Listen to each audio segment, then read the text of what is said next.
Hey everyone, welcome back to our channel Textbook Academy, your way, our guidance.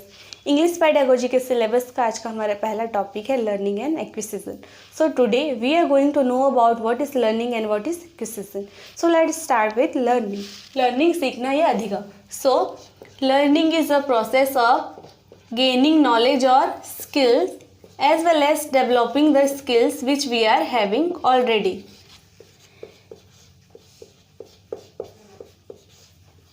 Learning एक ऐसा process है जिसमें हम कुछ नया स्किल या ज्ञान अर्जित करते हैं, साथ ही साथ उन स्किल को हम लोग डेवलप करते हैं जिसको कि हम लोग पहले से थोड़ा बहुत सीखा हुआ है. Development of skills. लर्निंग उस एक्टिव स्टेट या एक्टिव रिस्पॉन्स को शो करता है जब हम कुछ सीख रहे होते हैं या कुछ कर रहे होते हैं. It shows the active response towards something we do. Rate of जो लर्निंग होती है वो सब में अलग अलग होती है. कोई बच्चा जो होशियार है वो जल्दी सीख पाएगा, जिससे इंटरेस्ट है वो भी, और कोई ऐसा है जिस जो थोड़ा पढ़ने में कमज़ोर है या उस चीज़ में उसे इंटरेस्ट नहीं है तो थोड़ा कम रेट से वो सीखेगा. लर्निंग एक ऐसा प्रक्रिया है जो जीवन भर चलते रहता है. ये it's goes through out life. जीवन भर चलता रहता है. हम जीवन भर कुछ ना कुछ सीखते हैं, चलते हैं. लर्निंग से हमारे व्यवहार में परिवर्तन आता है क्योंकि हम उसके बारे में और थोड़ा ज्ञान ले लेते हैं. तो ये क्या है? Change in behaviour. Change in behaviour. Now let's see different types of learning. अब हम देखेंगे डिफरेंट टाइप्स ऑफ लर्निंग. ये हमारा लर्निंग हो गया. अब हम देखते हैं different types of learning. There are 3 types of learning. पहला है हमारा verbal learning, second motor, third है कॉन्सेप्चुअल. तो अब इन तीनों टाइप के लर्निंग को हम डिटेल से देखेंगे.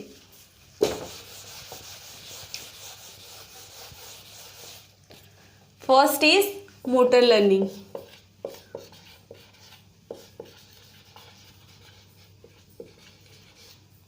क्रियात्मक अधिगम, जिसे हम क्या कहते हैं ऑल्सो? क्रियात्मक अधिगम. All those learning which occurs with the help of muscular coordination. मांसपेशियों की सहायता से जो भी क्रियाएं होंगी या लर्निंग होंगी वो क्या होंगी? Motor learning. For example climbing, jumping, walking, running etcetera.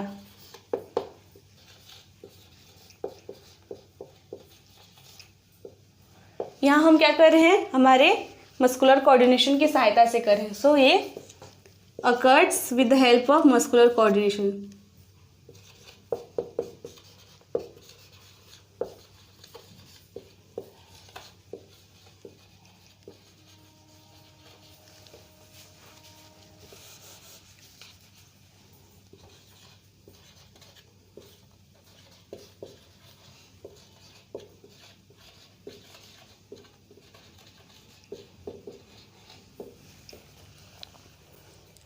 अब देखते हैं दूसरा टाइप ऑफ लर्निंग. सेकेंड है हमारा वर्बल. वर्बल या शाब्दिक. वर्बल या शाब्दिक अधिगम. इसमें क्या होता है? The way we speak. The way we speak to other, या जैसे हम दूसरों से कम्युनिकेट करते हैं. हम बातचीत के लिए क्या उपयोग करते हैं? शब्दों का, वाक्यों का. Here we use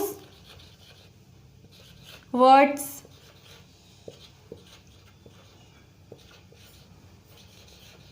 picture, image का भी उपयोग करते हैं हमारा मैसेज कन्वे करने के लिए. सिंबल्स का उपयोग करते हैं, alphabet etcetera.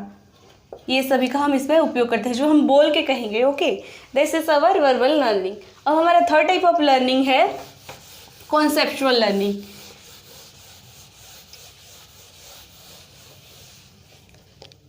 Third is conceptual.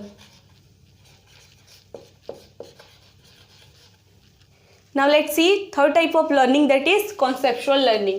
अब हम देखेंगे विचारात्मक अधिगम. इसमें क्या करते हैं? हम अपने मेंटल एबिलिटी का यूज़ करते हैं. किसी ने कुछ कहा तो हम विचार करते हैं ये क्या है. हम अपने आसपास के सोसाइटी के लोगों से, इन्वायरमेंट से देखकर कॉन्सेप्ट निकालते हैं, और ये हमारा लर्निंग क्या हो गया? Conceptual learning. Now let's see factors which affect learning.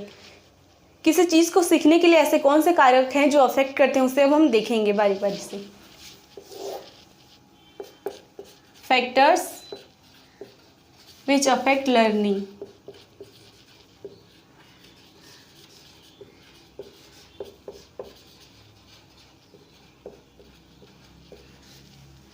तो पहले देखते हैं हम, जो लर्नर होता है, जो सीखने वाला होता है, उसको क्या क्या दिक्कतें आती हैं। लर्नर को क्या क्या दिक्कतें आ रही हैं। तो पहला क्या हो सकता है, बिहेवियर। लर्नर का बिहेवियर कैसा है, उसे सब्जेक्ट पसंद है या नहीं है, उसकी मेंटल एबिलिटी, जो लर्नर है उसकी मेंटल एबिलिटी, मानसिक बौद्धिक क्षमता कैसी है उसकी, एटीट्यूड कैसा है सब्जेक्ट के प्रति उसका, एप्टीट्यूड भी देखेंगे, उसको उस चीज़ में अभिरुचि है या नहीं, लर्नर की अटेंशन, सब्जेक्ट के प्रति उसका अटेंशन सही है या नहीं, विल पावर, इच्छा शक्ति। अब हम देखेंगे सेकंड, जो टीचर है, वो फैक्टर्स जो टीचर्स को अफेक्ट करेंगी। तो पहला क्या होगा, बिहेवियर विद स्टूडेंट्स। टीचर का बिहेवियर कैसा है स्टूडेंट के साथ। अगर फ्रेंडली नेचर है तो वो सही रहेगा, बच्चे अच्छे से सीख पाएंगे। Behaviour with student.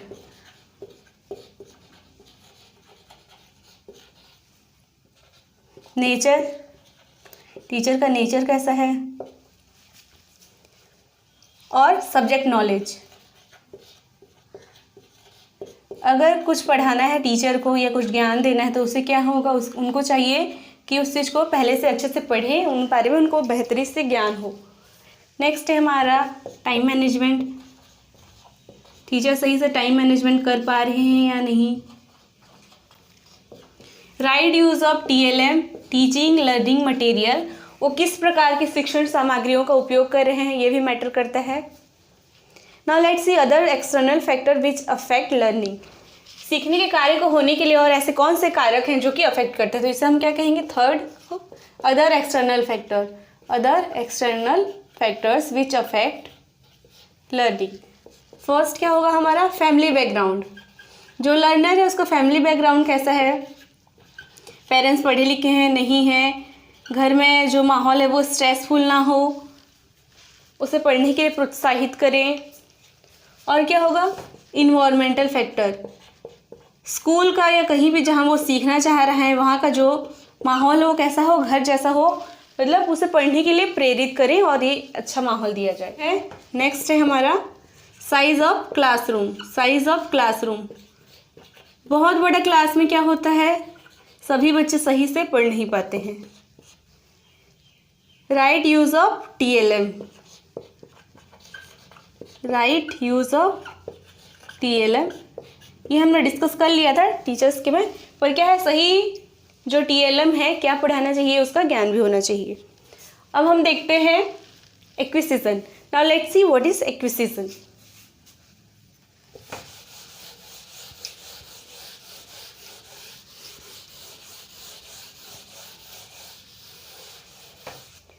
अब देखते हैं हमारा एक्विजिशन क्या है। एक्विजिशन अर्जन, जब हम कुछ सीखते हैं नेचुरली बिना किसी सिस्टमैटिक प्रैक्टिस से, तो हमारा होता है एक्विजिशन। फॉर एग्जाम्पल, एक बच्चा है जो कभी स्कूल नहीं गया, पर स्कूल जाने से पहले उसे अपनी जो मातृभाषा मदर टंग होती है उसे बहुत अच्छे से आती है। वो उसमें अपने थॉट्स लोगों से कन्वे करता है, अपने सोसाइटी से उसी भाषा में बात करता है। तो यहाँ पे बच्चा ना तो स्कूल जा रहा है, बस क्या है, वो अपने इन्वायरमेंट से, आसपास के लोगों से सुन के सीख रहा है। तो एक्विजिशन क्या है, जो हम नेचुरली सीखते हैं। We learn naturally. यहाँ पे हम ग्रामर का यूज़ नहीं कर रहे हैं। ये क्या है, एक नॉन कॉन्शियस, इसमें हमें ध्यान नहीं देना पड़ता है कि हम क्या गलती कर रहे हैं नहीं कर रहे हैं, तो ये एक नॉन कॉन्शियस प्रोसेस है।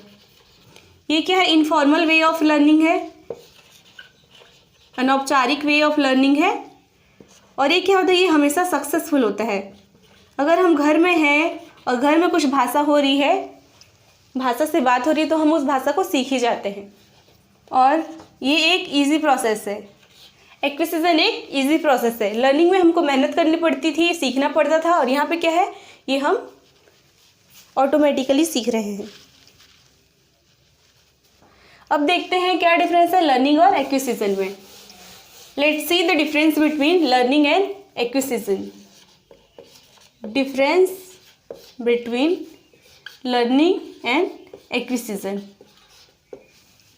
अब देखते हैं हम लर्निंग और एक्विजिशन में क्या डिफरेंस है। So this is our learning, ये एक्विजिशन।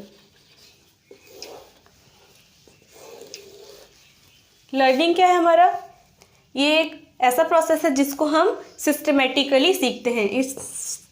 ये क्या है, systematic way of learning. Systematic way of learning, ये एक सिस्टमेटिक, और ये क्या है, कॉमन। ये हम ऐसे ही सीख जाते हैं, ठीक है। इसमें ये क्या है, कोई सिस्टमेटिक नहीं है, नो सिस्टमेटिक नहीं है। और ये क्या है, लर्निंग एक हार्ड प्रोसेस है, और ये है एक्विजिशन एक इजी प्रोसेस।